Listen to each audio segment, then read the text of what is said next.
Točno na poladnje u sali Borislav Pekić svoje vydanje objavení medzi prešlým i terašnjim sajmom knjižkov predstavilo Ruské slovo.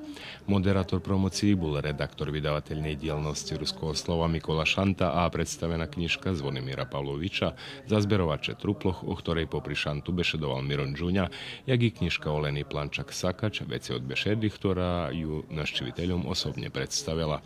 Publicista Ďuro Laťak predstavil druhý tom svojej knižky Rusnáci a o novej knižky Slavka Romana Odňatý od psoch tyž slovo lebo dva hovoril Miron Džunja, recenzent publikácií. Julian Tamoš predstavil svoju knižku Za dzeci i odrosnutých pod názvu Ježik Holik, Silvester Makaj svoju knižku Za dzeci Bosy po prachu a Irina Hardikovačevič tyž vydanie Za tot возраст pod názvu Za hlavky u lavky.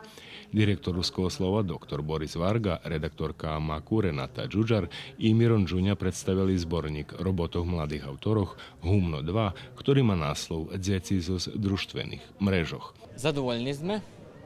Škoda, že nam nie gotovi boli ešte dva knjižky, ali máme bukvalno birokratski nejaké preprečenja, že by vyšli. Dominovali knjižky za dzeci, tak jak sme ich chceli.